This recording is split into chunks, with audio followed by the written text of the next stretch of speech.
coming. I am Jenny Schmidt, and I'm Jace's advisor for his senior thesis project, which you're going to get a reading of today. So Jace has been working on this all semester, decided that he wanted to write a play as his thesis project. So we're going to have a reading of it now, and following the reading, if you would like to stick around a little bit, we'll also have a discussion of the play and get a little feedback for Jace on it.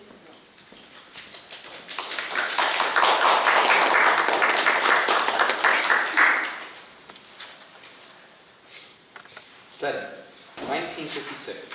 A Caribbean island on the southern coast of the Bahamas, known as the Greater Inagua, aka Malikuamea. A vessel for magic, for adventure, for unbound potential and opportunity. Prologue. Interior, a science lab. A single door marks the exit of this windowless room. 4 elevated cylindrical chambers, labeled containment units, line a plain concrete wall. All 4 units hiss open, and Makai, Aya, Dara, and Kay emerge. Also emerging from behind one of the units, Melora, the wild mother, dressed in natural greens and blues, flows in front of the others. They all stand for a moment, patient. Rock, wind, wave, flame. These elements are of me, and I of them. For I watch over this world and its natural inhabitants, nurturing these lands, and guiding said inhabitants to fulfilling their most beautiful potential. What I present to you now is the story of creation. Witness here the rise of the heralds of Melora, bringers of my benevolent will, and protectors of my Malikuamea. Melora exits as the others step forward in unison. Earth. Once upon a time, chaos erupted throughout this land. Air. Now through the grace of our wild mother, we bring the winds of peace. Water. Come with us and travel back through the flow of time. Fire. Let the spark of our story ignite an adventure within your world, your life, your story. Act 1, Scene 1. Makai and Kay step back into their containment units in an orderly fashion, water rushing through the pipes off. Dara and Aya collapse simultaneously to the ground. Then, as if lifted by a gust of wind, Dara and Aya rise to their feet in various states of confusion. No immediate danger present. 1 additional inhabitant. Possibly more. Chamber walls consist of solid stone. Impenetrable for now. Excuse me? What's going on? Where are we? Who am I? Why don't I know Hold still. Subject appears distressed. No apparent injury. Apologies. Now just hold on a minute. It is downright respectful to just poke and prod at people you don't particularly know. Now isn't it? Well, yes, you're right. Good. Now let's do this properly. I am Aya. Odd to hear about that name. Feels right though, and it seems you're Dara. Nice to meet you. So what's going on? I failed to notice the nameplates. You bested me in your perceptive skills. Congratulations. To answer your question, I seem to have nearly as little information as you do. Oh, now hush up. This isn't a competition. If we are to figure out why, where, or what we're doing here, it's gonna have to be together. Does that sound okay to you? Yes, that would appear to be the most beneficial option. I will accept. Oh, and you too. Nice to meet you, that is. Right. Information gathered. There only seems to be 1 exit, and as far as I can tell, there is no way to open the door from the inside. Wait, I'm forming a plan. We will scan the room. Good job. And look for anything of interest. Weapons, tools, devices, and nutrition, depending on how long we remain trapped in here. Trapped? I wouldn't say trapped, would you? I just did. Right. Okay. Trapped. That's fine. I don't see anything of interest. Maybe this is like a prison cell. Wait, is this a prison cell? No, it can't possibly be. I haven't done anything that would get me thrown in a prison cell. Unless I did. Oh no, what have I done? Let these unnecessary concerns go, or you will only drown us all in your own dread. Worrying will get us nowhere. If this is a prison cell, then I would second you in that I have never committed a crime. Well, at least I have no memory of doing so.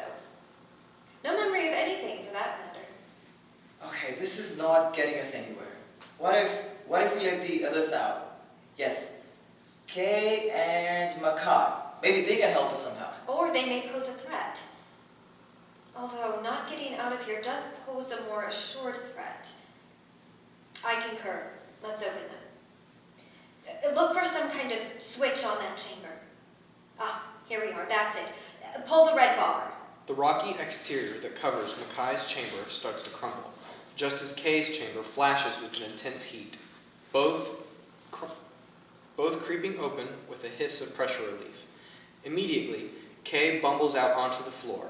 With a commanding presence and careful footfalls, Makai simultaneously descends the steps leading to her chamber, drawing the attention from Kay, who is groaning on the floor.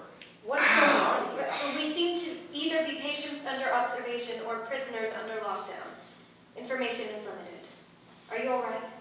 Hello, nice to meet you. My name's Aya, and that's Dara. I think your name is Kay. Does that sound familiar? I see Fuck. it, yes. Ow, my head. Quiet down. What's going on? What's going on? Unclear. Distress seems to be somewhat common. Although, the subject does appear to be in a heightened state. Hey, they're not a subject. Both of you just hold on. What's wrong? You said your head was hurting? Yes, I Wait, smacked just it off. hold on. No, Now, get you off just me. let me see I it. said no. Hold on. Don't touch me. Kay, on his hands and feet, scuttles backward into some wiring at the base of one of the units. As he yells, sparks suddenly ignite from the base of the wiring, setting it aflame. He jumps back again, now moving away from the rising heat engulfing the containment units one by one. Oh, wow, well, that sure is a conundrum, huh? Can someone do something? Can I do something? No, I probably shouldn't. Hey, what's going on? Where am I? Who are you? Right, more pressing matters. No, hold on. Water, does anyone have water? Yes, let me just go get some from the... Oh, wait, we're still trapped in this barren room. The ground begins to shake as she begins yelling. Everyone terminate your nonsense. All of you to my side immediately. The shaking resides as others freeze, half noticing the shaking and half in fear. The fire is now consuming 2 of the 4 containment units. Wait, do that again. What? Yo, get mad. Come on, quick. I don't know about that. Is yelling really the best idea? I mean, it's loud and kind of scary. Can't we just open the door? Yelling, the room begins to shake again. Stop this tomfoolery. We need to find a way to... Now, catching on as well, she erupts with a burst of rage. Simultaneously, the magnitude of the shaking increases. An ear-splitting sound of rock grinding, metal bending, and breaking booms through the air as the stone walls pull away from around the lone exit door, leaving it to fall flat on the ground without support. Act 1, Scene 2. They all stand still for a moment, looking astoundedly, as Makai, who is also looking at her own hands, equally astonished. Awesome! Magic powers saved the day! Let's get our move on. Wait, do you have any idea where you're going? Do you know what's out there? Are you trying to get yourself, let alone us, killed? Now just wait a minute, both of you. We definitely need to get out of the burning room. But there's no point in being so cruel about it. Now let's... The creaking, groaning, and bursting of metal pipes abruptly interrupts them as Kay, Makai, and Era turn to see Dara with her hands outstretched towards the now spewing pipe that lines the upper edge of the wall behind the charring containment units. The fire eventually dies down and there is quiet. What? We all wake up in a room together. One of us spontaneously ignites and another literally commands stone walls to move. Oh, come on! It's clear that we have magic powers or something. Not that hard to put together. Now, I don't know the exact nature of them, but there's only one way to find out. By using them to get out of here. My God, you're right. It seems that Kay, is it? I guess, yeah. It seems that Kay's abilities relate to heat, flame, fire, perhaps? I clearly have some innate control over stone or earth, I suppose. Interesting. And Dara, was it? Correct. It would seem I have some supernatural bond to water. I could almost feel it rushing through those pipes, like it was calling to me. Right. So, fire, earth, and water. 3 of the 4 basic elements of matter. According to the Greeks, that is. Now, that would leave just you. Aya, the nice one. Well, yes, that would leave me, I suppose. But I don't really think I have any... It'll be air, right? Yeah, air abilities. Well, maybe you just haven't found a reason to use them yet. Subtly turning to address the audience. Using a big wind vacuum to extinguish the fire isn't a good enough reason, apparently. Hey, that was an accident. Don't be a dick. Up until a minute ago, none of us even knew we had powers or whatever.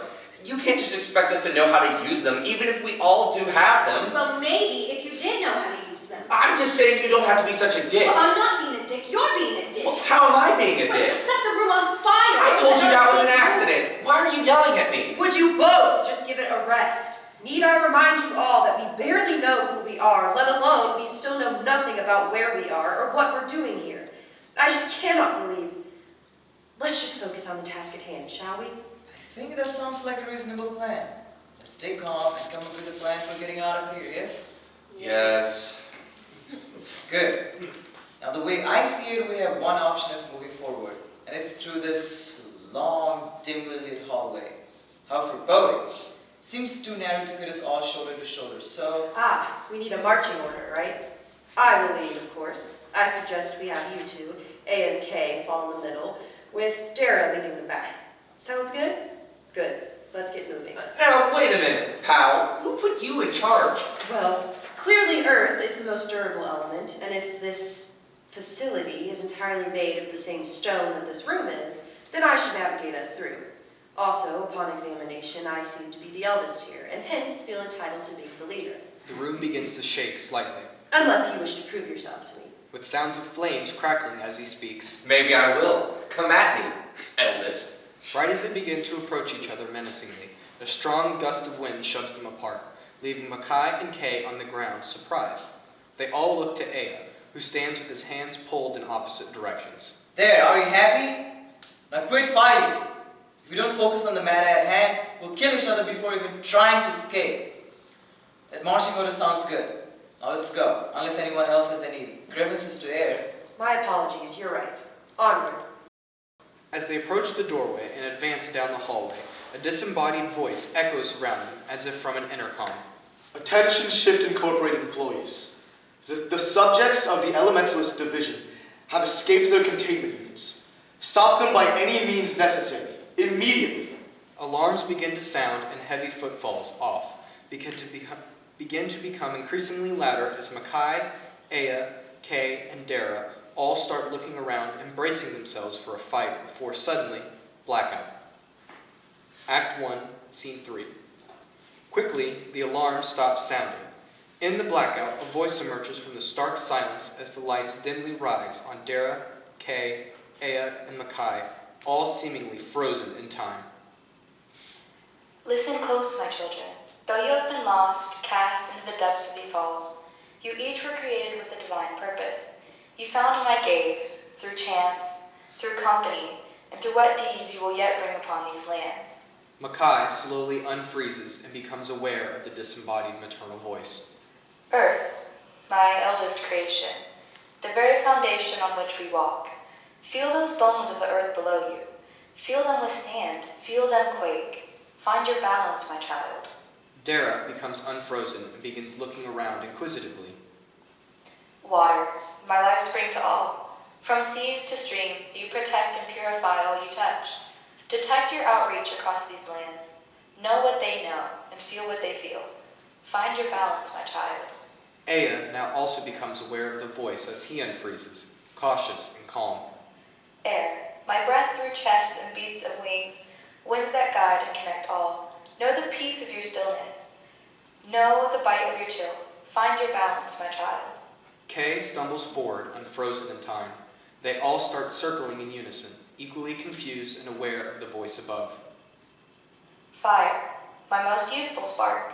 Fuel your passions carefully and light your path to safety. Know the strength of your flame. Know the control that you must hold. Find your balance, my child. They all calmly stop circling. You may have been granted these powers by the hands of a man mad with magic, but throughout my guidance, I can bring you all to the light. To my light. To me. Who are you? I am the Wild Mother, keeper of the natural order of life, protecting those who wish to live it to the fullest. I am the land that finds this earth, the oceans that wash over them, the air that graces them, and the fires that cleanse them so that new life can prosper. Go forth now as one. on the path of becoming my heralds of peace, and in all my love, show them your true nature. Time suddenly unfreezes as the alarms resume. Mackay, Dara, Aya, and Kay all briefly look amongst themselves with a newfound sense of confidence, hope, and faith. Once more, blackout. Then, sounds of conflict throughout. Rocks crumbling and smashing. Coming your way, on your left. Fire combusting and periodically lighting the stage. Close one, heads up! Water flowing and splashing violently. Whoa! Here, take my hand. Winds whipping and gusting. Ooh, look at us go! I gotcha. The lights rise once more on the four of them standing amongst a sea of unconscious henchmen upon the floor. One by one, the henchmen exit via crawling and walking, defeated as the soon-to-be heralds of Melora stand victoriously. Why, what a mighty team we make. Good job, especially this one. Kay, nice work. Not so bad yourself. Did you see the whoosh, pow, bam? Yes, yes. I particularly enjoyed that bit. You proved rather sturdy in that fight, the lot of you. I suppose it was inspiring in a way. I feel the connection between us all. The wild mother, she... But then it is true. We all saw her, heard her, That connection. felt her. It would seem yes. I'll admit that while I was almost blinded by confusion at first meeting you all, I now feel... Not so fast, O creations of mine. Enter Archmage Franz Ferdinand, a tall, wispy old figure of a man, but with segments of his body covered, or perhaps replaced with metal counterparts, like that of a cyborg, worn by time, a lot of time. In all ways, he is loosely put together. For it is I, Archmage Franz Ferdinand, ruler of these gifted lands, rightful heir to the throne of the Austro-Hungarian Empire, creator to all that you see here, and master to the four of you. Now cease this upheaval immediately. He snaps his fingers as Mackay, Dara, Aya, and Kay all stand at attention, as if on command. Each of you, to the ultimate containment chambers. Oh, I've got to get more help around here. I mean, am I the only one? Did you take out all of my guards? Oh, no matter. You're under my control now anyway. Shoot, away with you. Mackay, Dara, Aya, and Kay all exit in different directions as Franz begins to chuckle maniacally. The lights slowly begin to fade into a dull red, then addressing the audience directly. Oh, this will be but a minor setback for me. Don't you worry. Yes, I mean you there. Oh, so comfortably seated. Artificial omniscience does come with its perks, you see. Actually, while they're off being inconvenienced, this seems like a good time to clue you in on what's happening. You see, long ago, just before I was supposed to be brutally assassinated, I found myself suddenly... How dare you mistreat my children? Leave those onlookers be. By the time I find you in these unholy halls, you'll have wished that bullet took its course. Now to find them and clean up this mess you have so viciously made. Oh, my children, I am on my way, and I will deal with you when the time comes. Darkness. Blackout. Franz exits. Act 1, Scene 4. Lights up on a bare stage. Mackay and Dara enter silently as a sharp hiss marks some unseen door sliding shut. They both shake their heads, once again holding control over themselves. What? How did we get here? I don't know. That man, or whatever he is, well, he said his name was Franz.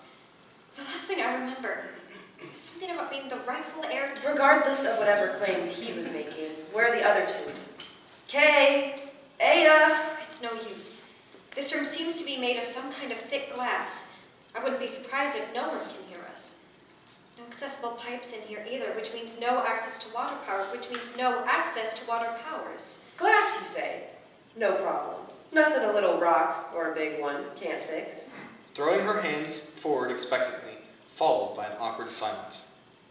What are you waiting for? We have to get out of here and find the others. What does it look like I'm doing?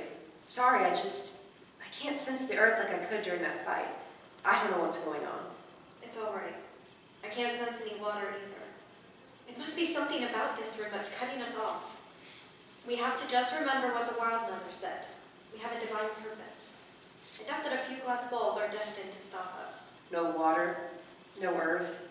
Damn it, it just can't sit by and do nothing. How can you be so calm when we're trapped in here with no way out? Come, sit with me. Now I know. Just sit. I know that frustration you feel. I know how it persists, but you're stronger than this. We are stronger than this. When the Wild Mother spoke to us, I don't know what, but something felt like it clicked inside my head. What do you mean? Like I said, I'm not sure. Aside, perhaps to the audience. But if I am to have some connection with water, are you familiar with ebb and flow? Like with the tides? I believe so, yes. Good. This analogy should make more sense. Just hear me out and close your eyes and take a deep breath. Trust me. Just like the tides, we find ourselves in an ebb. At a low point, down on your luck, you get the picture. But what ebbs must flow? Do you know what glass is majorly composed of? Sand, isn't it? Wait. Exactly. You see, you're not cut off from the earth here, you're surrounded by it. It's true that sometimes headstrong force is the easiest and most obvious way out of a problem, sure. Other times, you just have to tune yourself in on the little details, even the smallest grains of sand. If you focus hard enough, I have a theory that you can bust us right out of here. Now breathe. Find your flow. They both continue to breathe deeply as a rumble starts to slowly rise amongst the room. That's it! Steady now. As the rumbling increases, fade to blackout. Then, the sound of glass shattering as the rumbling abruptly stops. Makai and Dara exit simultaneously, as Kay and Aya enter in the blackout. Another sharp hiss marks unseen doors sliding shut, as the lights rise on Kay and Aya. As the hissing fades out, a small but persistent vacuuming sound begins emanating from somewhere in the room. Kay and Aya both shake their heads, coming to their senses. Oh, not again. I'm tired of people messing with my head. Let's get out of here. How do we get out of here? Aya, you might, There's gotta be some way out of this. Glass room? Who makes a room out of glass? That feels irresponsible. You're definitely right. It is irresponsible. With hot enough flame, I should just be able to melt right through this. No problem. I just need a little... Oh, come on, what's the... I think I have found our problem. I knew I felt a little strange in this room, but I think I found why. What do you mean? What is that? That vent, yes, I can feel it pulling the oxygen out of this room. I can't. What do you mean you can't? I can't pull the oxygen back in here. We're going to suffocate, and it's going to be my fault. No, we're not. Listen, can you pull what oxygen is still left in this room to us? Keep it trapped around us, like a little bubble? I can try. Closing his eyes in an intense focus, followed by both of them inhaling with relief. I don't know how much time this will buy us. Do you have any ideas? Not yet, but I'm working on it. Let's think this through. Okay, so I can't even create a spark with no oxygen, right? Right. And you can't stop the oxygen from getting sucked up, right? Don't remind me.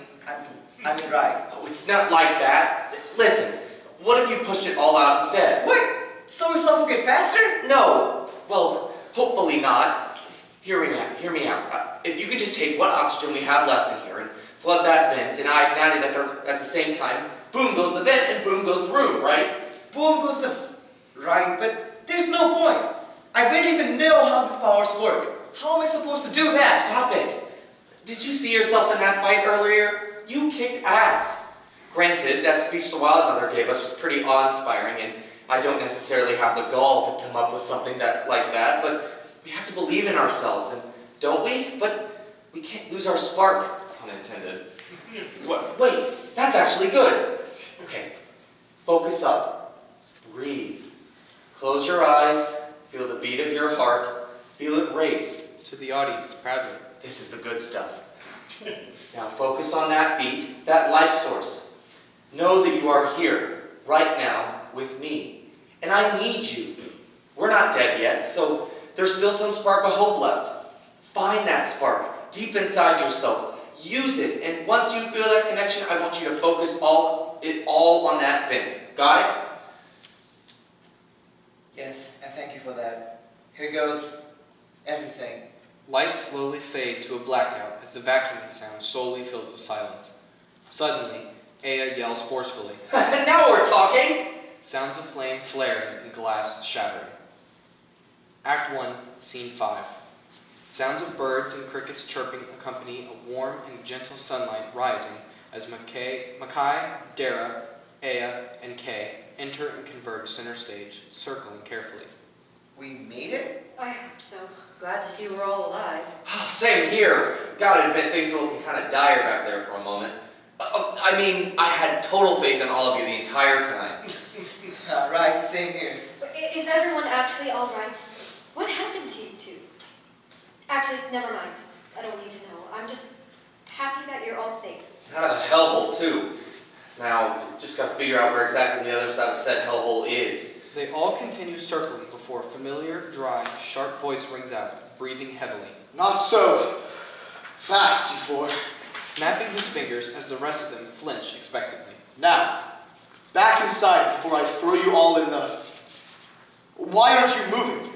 That would be my fault, you insolent, audacious fiend. Shit! Not you again.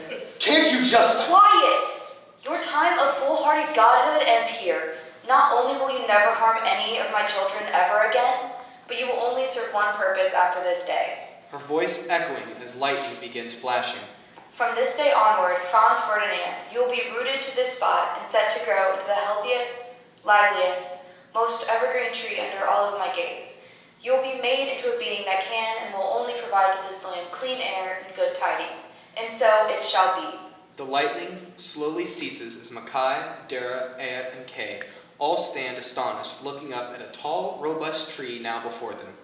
Looking equally astonished from the center of the tree trunk is Franz Ferdinand's visage. Yeah, that's what you get. Take that, tree man. Tree man. Good one.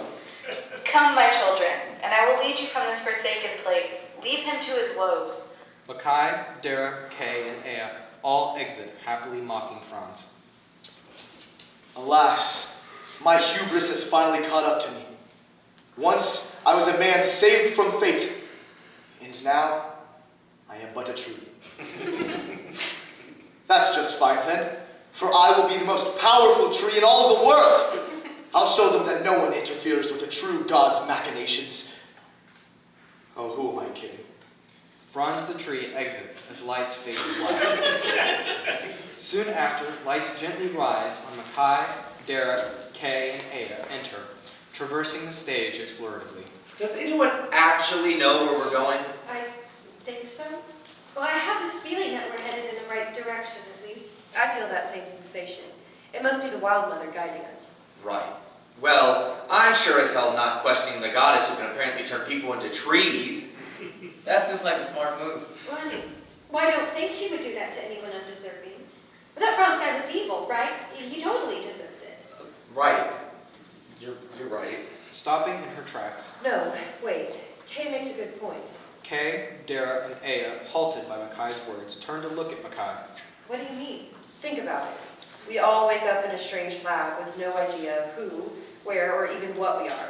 Then right as chaos erupts with that Franz individual, she steps in to magically save the day, telling us we each have a divine purpose or whatnot. Where are you going with this? Doesn't it seem too convenient? What if she's just another megalomaniac moving us around like chess pieces, just like Franz? That is an interesting point. Oh, come on, she saved us. To the audience.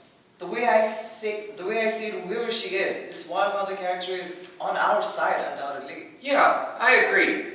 Plus, every time she's reached out to communicate with us, I feel all warm and fuzzy inside. If she was evil, I don't think I'd feel all warm and fuzzy. What an astute observation. Kay and Dara briefly start mocking each other before they all abruptly stop in fear as thunder cracks from the sky above. See, now you've gone and pissed her off. They're very sorry, Wild Mother. We trust you completely. Kindly, I prefer you not to speak for me. Personally and politely, I believe you have some explaining to do. Thunder continues to crack, then to the group. We need to find some sort of shelter. This way. I think I can see a cave opening just beyond that hill there. As sounds of thunder cracking and rain falling begin, they all exit. Then, rising from the audience, Melora stands and turns to address the audience. The sounds of thunder and rain remain, although muffled. Act 1, Scene 6. They're smart. I'll give them that. I think it's time I finally tell them the truth. Who are you? What are you doing here? You're telling me you guys don't feel that? Come on, you know who that is. It's her. It's the Wild Mother. What? Correct, young flame, but please, call me Melora. You mean you're actually... Yes, I knew it. Careful, guys, don't get too close. I'm on a hot streak and I don't want anyone to get burned. Good one, hotshot. Was that a joke? Hey, good for you. That's growth. So you're the voice that's been in our heads the whole time. Yes, and you have my apologies for hiding this whole time. I had to remain as hidden from Franz, and the best way to do that was to remain as unseen as possible. I can, however, say that it is quite lovely to see how you've all grown. You have made me so incredibly proud. With all due respect, ma'am, I think you owe us quite a bit of explanation. Who or what are you? Some kind of god? Who or what are we? I second that. How did we come to get here? Where is here? Those are good questions. Indeed, you are owed a multitude of explanations, and I will do my best to provide you with the answers to all of your questions, in time. For now, it's important for you to know this. Though I may have presented as one, I am no god. Just like the four of you, I was created in that forsaken laboratory. I was the first, actually, of his creations. He must have found himself lonely in his abundance of power, and as such, he created me, equal to him in all ways, to accompany him through all of his egotistical schemes. Once I recognized the overabundance of evil, and that was slowly consuming his mind, I convinced him to let me make you four, my children. Wait, so you're like our mom? I suppose so, yes. So in creating each of you, I imbued segments of elemental power: earth, water, fire, and air. What Franz didn't know was that I also built into each of you something that he would never expect: free will. I made sure that no matter our say in the matter of your lives, they would be just that, yours. He spent years creating magical abominations, horrors even unknown to me, as he eventually saw fit to cast me out, forever entering those corrupted halls, upon me disagreeing with his will one too many times. But I held out hope. I knew that eventually, one day, you would all come back to make your own decisions and lead yourselves back to me. And what do you plan to do with us now? Are we to just act as your pawns instead of his? Well, I'll admit you seem much kinder than that conceited fool, but who's to say this isn't just a ploy to get us to go along with your will? No, by all means go, if that is what you wish. Your life is your own to live, and I owe it to both myself and you all to allow you that decision. Otherwise, what's the point of giving you free will? Oh, well. Wait, no, that's too easy. We get to just leave and go wherever and do whatever we want? Free will, darling, you're free to choose. If you see fit to abandon this island, I will take you wherever you wish to go. However, in your infinite options, I will provide you with one, should you be willing to hear it. Well, Wait, go on. I want to hear this. Very well. As I told you all before, I created you with a divine purpose, albeit I was using divine quite loosely. A definite purpose remains. You see, you all are gifted with these powers that are formidable alone. However, it's together that your powers and personalities build off one another, complementing one another in various ways. My vision from the beginning has been clear, and this island was thrown into utter chaos many years ago, with nature thrown askew. With the power I was granted, alongside what power I just absorbed from Franz and my little arboreal stunned back there, I have achieved near godhood. However, all power comes with its limitations. The elements that currently run rampant across this land are beyond my sole control. To go about creating something beautiful from this chaos, I would need you all to help me bring peace to the elements, each of you watching over your relative domain, while allowing me to facilitate the basis of these abilities through channeling my magic into your own. What, so we'd be some sort of bringers of peace? Warriors of Melora? Heralds, actually, is the title I was going with. Heralds of Melora, of peace to the elements of this island, to my Malikumaea. If you would have me, I believe we could create great things here. Although the choice remains in your hands, I will not force your hands any longer. The prospective heralds of Melora all stand looking amongst each other curiously. Then, one by one, they all approach Melora welcomingly. It would be an honor. Yeah, I think we would be the bad guys at this point to say no. So you've got my vote. I suppose you make a compelling argument. I'd be delighted. Oh, you already know I'm in. You had me at Harold's. Cool name. Oh, my children, I am so eternally proud of you all. Know that in your hearts and minds. I suppose there's only one last thing left to do. In that case, each of you come and join hands with me. They all join hands. Herald of Earth, do you promise to hold these lands strong, guarding it and all that walk them with every quake and issue that may come their way, tending to the life that shall grow and prosper here, preserving the stories, both good and bad, that will erupt throughout this land? Strong, quake, grow, erupt. I promise. and herald of water, do you promise to cascade your knowledge upon this land, providing life and imbuing hope into those that may be baptized under my spray of my ocean, here from my clouds above? Will you swear to prove a maelstrom to those who may see this land washed away with the tide? Cascade, baptize, maelstrom, wash. I promise.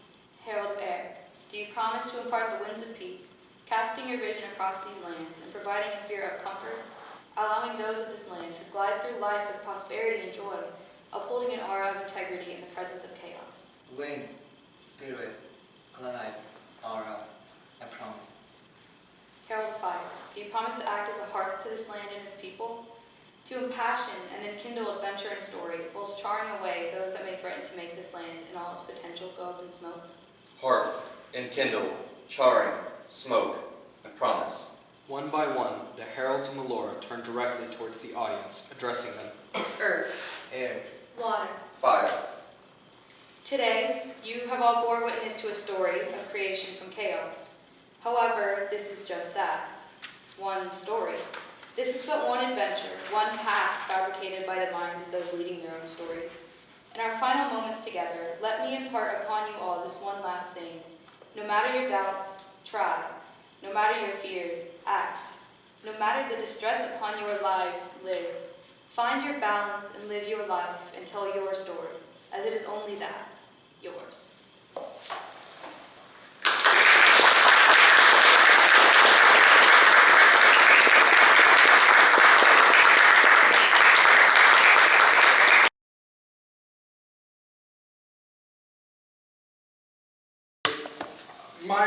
My main question that I'm most focused on is, was there anything that did not make as much sense as maybe some of the other things did? And I'm going to sit down and take the pressure off of that.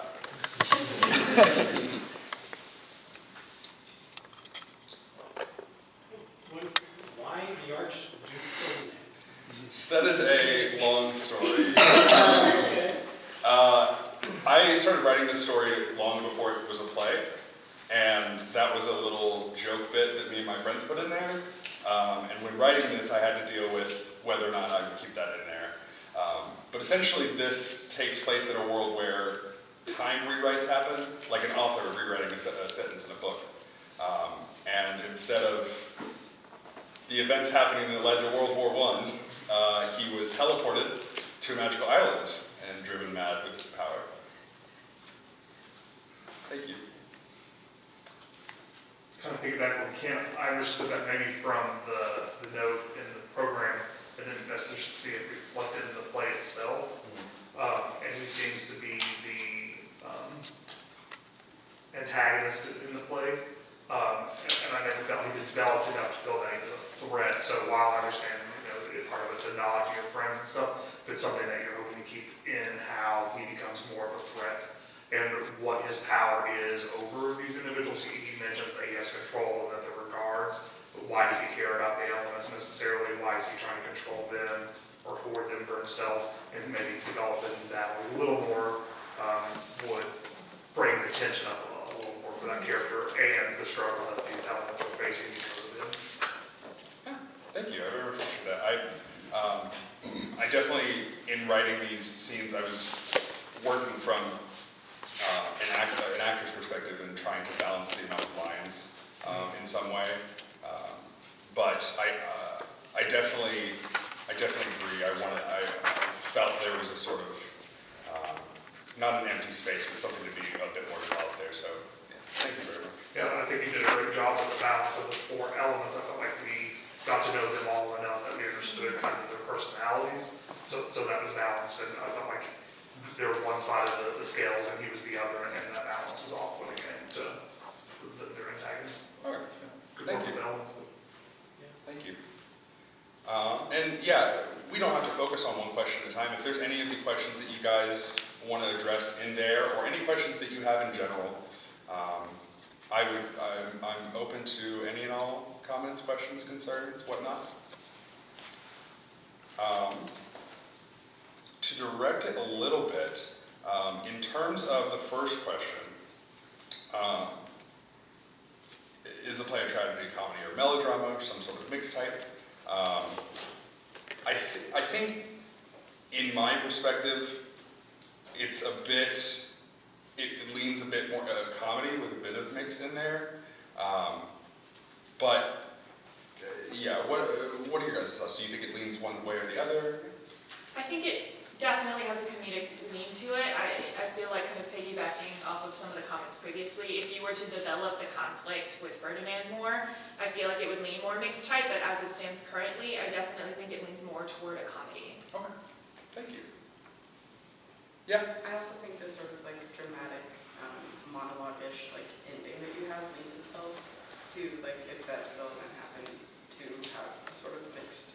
Okay, yeah. It's not all comedic. The ending to me was very powerful. So I think if you do take some of that advice, that would lean itself to more mixed. Yeah, thank you very much. Building on, I think the comedic interchanges between characters is very good, and that's to be developed, and then when actors are fully, memorized and et cetera, that would come through even better. But then the stage directions seem to be suggesting the world is crumbling around us. And the air is being sucked out of the room, or the air, she can't break the glass. And so those are scary moments. So I think it's okay for them both to be there. And so I would just figure out ways of, I guess it goes back to the tension that Gabe was talking about earlier. What's the threat, and is there a chance they may not make it out of this? And so then the comic interchange helps relieve what maybe could be developed better as far as the scariness. Yeah. Thank you very much. I will point out as a little comedic note that I had one of my actors point out that he doesn't think that France is the bad guy. That from his perspective... Who said that? From his perspective, it was something that actually made me a little bit curious as to the relationship they had with Melora, because, and this was sort of something that I discussed with Jenny throughout, and the elements sort of sense of agency, and something I tried to develop a little bit more towards the end, with him sort of questioning Melora directly. But I do think that some more development with Franz would allow him to establish himself as the antagonist and sort of bring up that threat, as you all were saying. I mean, in reference to the next question, tying in language to it, I just wanted to say I think you did a really good job of differentiating speech style between character, and which I think lent itself really well to developing kind of each character's personality. And I thought you did a really good build-up with kind of the mysticism of Mallory with the kind of very lyrical language she uses. It's almost kind of poetic, kind of juxtaposed with the like, I'm gonna get you of Ferdinand. I think that was kind of a nice duality there. Thank you. And I hadn't quite thought about that. Let's see here. Also, if you have questions about what some of the questions mean, because I think that they can be a little word heavy, but I feel open to expanding upon them or whatnot. Let's see. I will ask, did the stage, in reference to the third questions, and I'll just put it simply, do the stage directions blend in well? They seem too juxtaposed to the dialogue, or did they, I suppose what word am I looking for? Did they help aid the story, or did they only sort of butt heads with the dialogue and whatnot? I think for a staged reading, they were very detailed, which is helpful in building atmosphere, especially in a staged reading with no set or costumes or blocking. But I think in terms of if this were to be staged, they might be a little bit wordy and like they're highly specific, which is great when you're sitting just kind of trying to imagine what's happening. But in terms of like an actual production, I know it's highly conceptual, but I think that that might lend itself to be a bit difficult to produce just because of how detailed it is.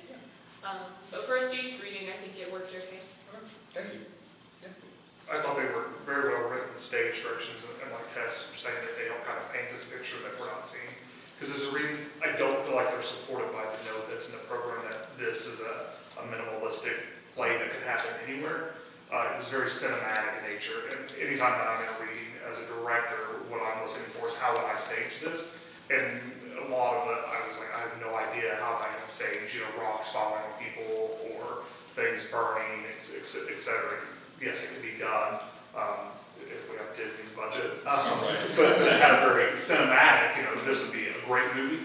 I wonder how well that translates to the stage. And if so, as you as the playwright, I think the decision you have to make, is this a presentational or representational? Is it more abstract or is it more literal in the way that the action's being played out? And if it's abstract, how do we still make that clear to what it is?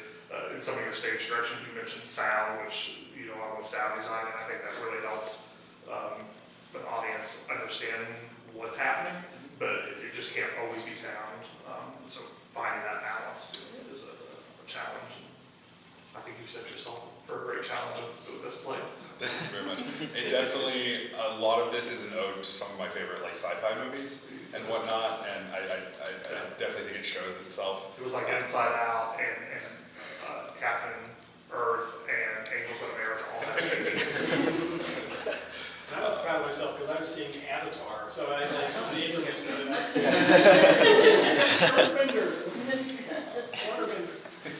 Waterbender. Which Yeah. is a little funny because I have the tattoos from Avatar, so Okay, it aimed itself a little bit to, I'm just a geek for the elements. That's the only answer I have to that.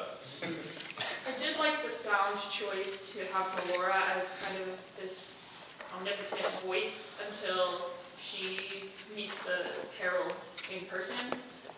Because I think that also kind of lends itself to developing this sort of mystery around the character. I love disembodied voices in theater because it's always, you never know what that person is going to look like or what their characters look like, the physicality that they're going to have. So it's a lot of playing around with voice acting, which I think is always really fun. And I think Sarah did a really good job of kind of developing this very calm, maternal tone, which really worked very well. Thank you very much.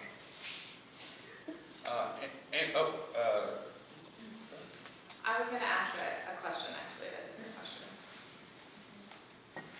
Okay. A lot of the conversations Jason and I had were, I think, related to kind of, how does this live in a theater space? And I think I pushed a lot the idea of interaction with the audience, which I think we're on board with, hopefully. But I would be curious to know from everybody what you thought of those moments where the audience was addressed. If that's something that felt like it fit, or if it's something that didn't feel like it fit, or just. I think it's situationally fit. So sometimes it really worked and it really added to the humor of the moment to diffuse the tension. And then there were a couple times when I was like, this I couldn't keep or get rid of this. So the asides, I guess, with Ferdinand, I was like, I don't think he cares enough about us to talk to the audience. But I did like how you were trying to use that to tie in some exposition to it. But again, I think kind of with developing the character more, you might find other ways to fit that in so it feels a little bit more authentic. Yeah. So. Absolutely.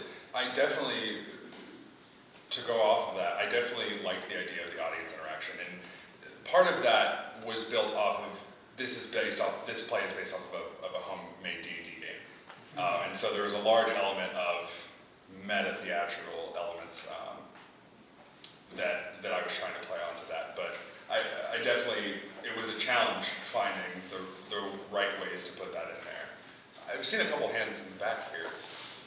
Oh, I just wanted to mention that I enjoy, in regards to the fourth question, I like that it's kind of a smorgasbord of a variety of different things. but you have somehow made it your own original thing and adding in the character of Franz Ferdinand, which is something I did not expect. Whenever you initially had told me that, I was like, there's no way this is going to work. But it worked. And I liked it. It was nice. Appreciate that. Only encouraging me further to develop his scenes a bit more. Thank you very much. Yeah. Sorry, go ahead. I'm dying to what you call me. Come on, Andy. A lot of space, always. I just wanted to say, to argue with Gabe a little bit. I think the production note, actually, for me, just personally, was very helpful in trying to develop like a mental picture for what this would look like. And I'm a person who loves experimental theater a lot, and I love to read things that I probably would never actually be able to see on the stage. And so that element of this play was one of my favorite elements. Thinking about like, I don't know, I want to see how you're going to make like rocks fall and how you probably aren't going to be able to make rocks fall. You know what I mean? Yeah, I think that was really, really interesting. That was I on love my the mind the whole experimental time as well. element. This feels like a very tech-heavy show already with the sound elements, but this whole time I was thinking, and maybe it's because we had the screen set up in the back, I feel like this is a show that would lend itself really well to the use of projections, because it's really hard to simulate like the shaking and rumbling, just because people tend to shake at different rates when you try to do it all at once. So I think that the use of projections, because there's also constantly changing location as well, could lend itself really well. You can kind of build like, that hallway optical illusion with a projection pretty well, that sort of thing. And I think for some of like the powers, that could be something you could work in with lighting. So I think this would be, I don't remember who said it, sorry, but very much like suggestive tech. So maybe not actually having fire on stage would probably not be a great idea, but like orange lighting, red lighting, or like strobe effect, things like that could work really well. I'll let Gabe say his piece. I won't argue with Andy, but I know they win, so I'm going to I love the stage directions, and the note I think was well written, and so I just want to make sure that I was clear on that. They just didn't seem to support each other, at least to me. Like the stage, or the note in the program said it's minimal, we don't see all these things, but then the stage directions said they do. But like one of my favorite playwrights, Sarah Rule, she writes these absolutely gorgeous stage directions, and there's one, that she describes like plums and peaches falling from the sky, and then at the end she says, but maybe this doesn't happen and we don't see any of this. Like she spends like 2 pages describing it. But as a playwright, she recognizes this isn't, feasible. And so I guess my question to you as a playwright, if you had a dream production of this, what would those look like? Is that things that we're creating with sound and movement and letting the audience fill in the spaces? Or is this realistic? How are you imagining this? Because you've directed before, at least in class, and so what's your vision of it? I will say, building off of some kind of what a couple people mentioned with the stage directions, I did have the offset of writing this knowing that it was going to be a stage reading and not a production, which I think enabled me to think of the stage directions in that way that they wouldn't be seen. But if I were to produce or put on a stage production of this, I think that going off of what Tess said with the projections, because that's something I was thinking from the beginning, was using a lot of different projections with this. I think it would be very tech heavy in the lighting and sound, and I think that a lot of it would be suggested in that any time that there's an elemental action happening in the stage directions, that we would hear those things rather not harshly, but very present, very dominating sound-wise. Surround sound. Surround sound, yeah. Ideally, I would have Nice.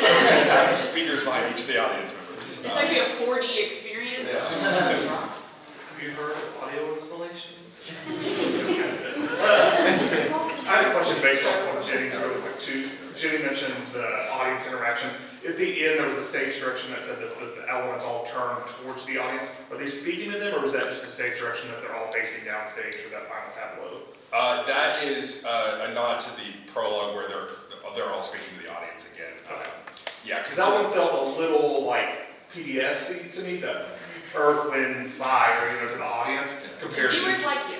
Yeah, thank you. That always made me feel very uncomfortable because I never gave money as a 5-year-old.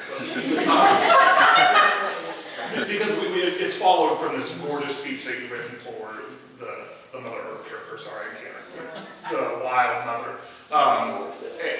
And then that part just didn't seem a little disconnected.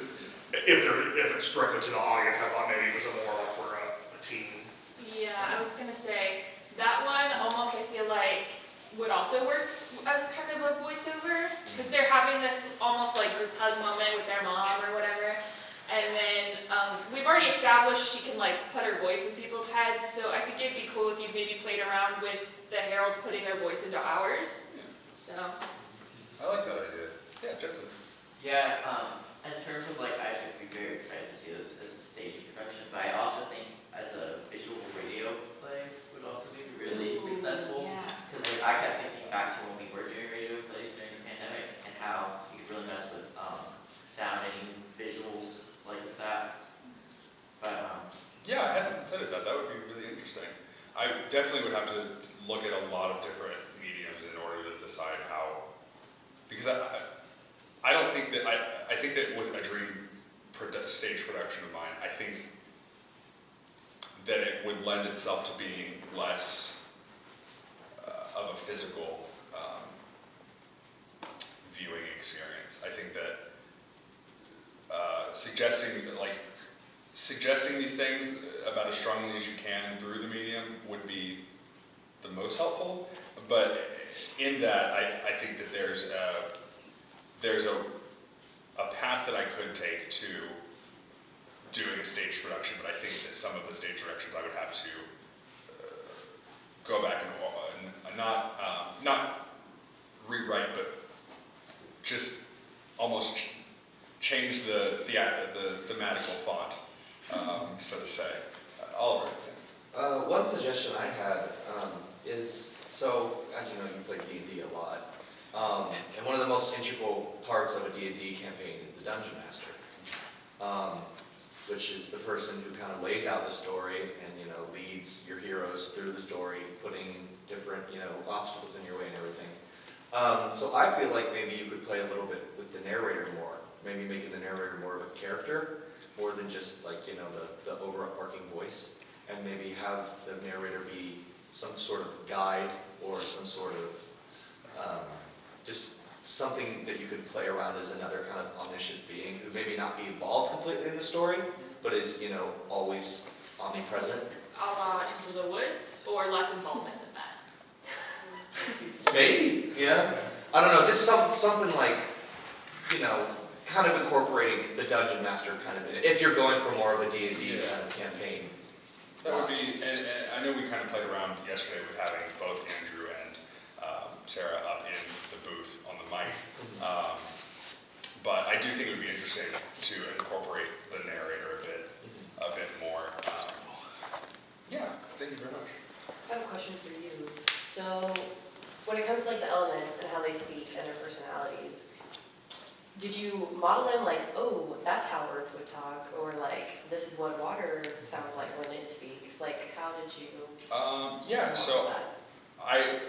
I really I pulled up a list of personality traits online, and I wrote the 4 elements on the board, and I was like, I think this one would go here, and I kind of tried to stick to the thematic components of Earth being very strong and tough and hard-headed, water being very persistent and persuasive, and the note that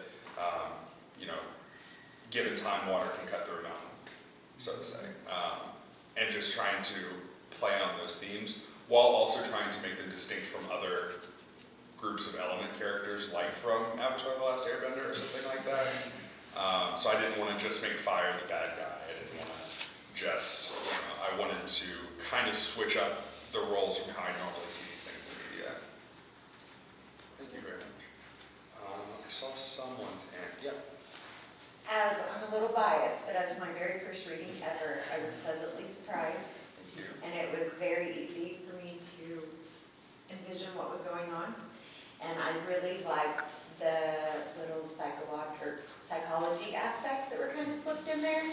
Kind of, about, take care of yourself and, different things like that that were slipped in there.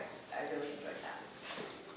Part of those were just giving myself pep talks. Sorry. Right, well, I was like, you can do this, Jace. It was good. I mean, it sounded like what you'd say to maybe not like your best friend, but like if you meet somebody and they're, crying, you'd be like, it's okay, then, there it is, it'll be fine. It felt like that's how somebody would comfort them without being super close. Like it felt good. Thank you very much. Katie? Hi, I'm also biased towards liking this production.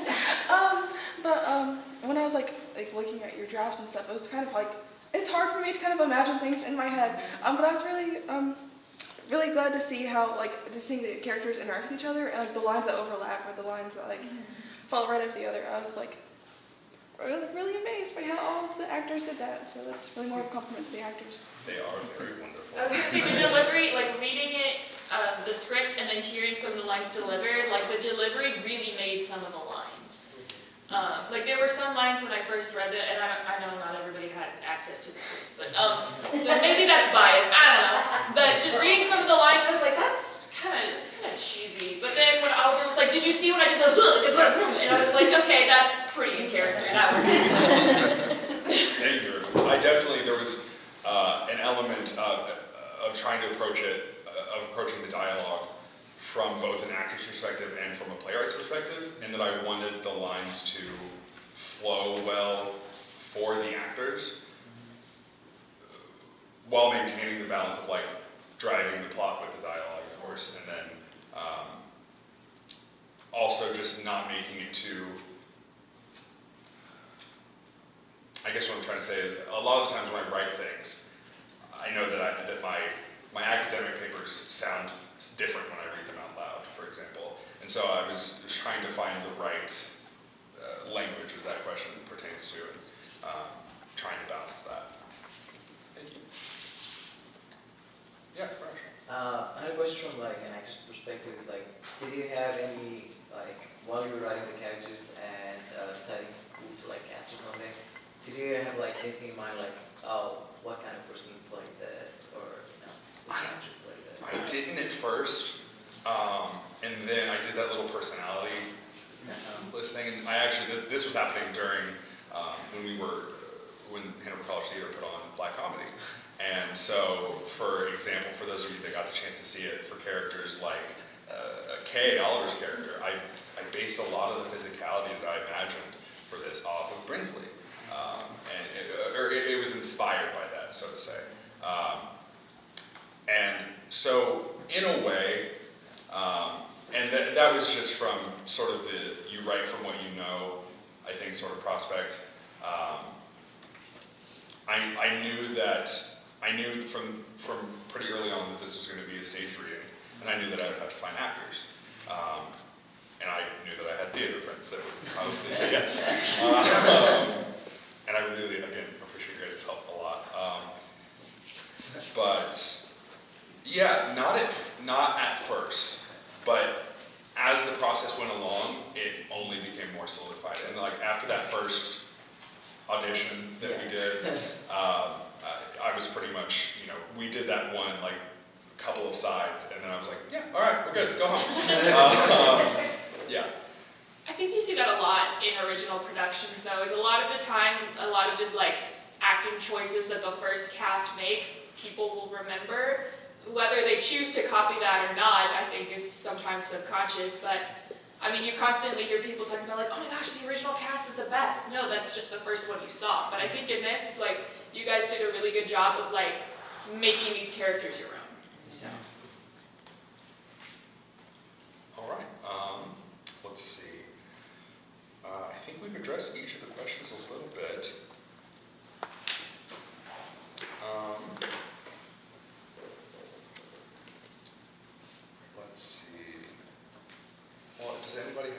else have any thoughts, any questions, comments, concerns? And to be honest with you, if you didn't like it whatsoever, please tell me. I really want to know. It was the worst musical I've ever seen. Or dancing. I wish I could have written Frog and Toad, truly. But yeah, no, I really, really appreciate you guys' feedback. I'm using what feedback I'm hearing today to incorporate this into the edits that I make before I turn this in here in a couple days or so. In a couple days. No pressure. As a former person doing that, there's a project you turn in, but then you can also still keep working on it after that. Yeah, so there's, as long as your advisor is satisfied with what goes into the library, then you can still work on other things. Absolutely, and this will be something that when I bought binders for the cast, I bought one for myself because I was like, oh, I'm going to keep it. And this is definitely something that I'm going to be keeping close to myself, keeping close to my heart, and continuing to work on for a while.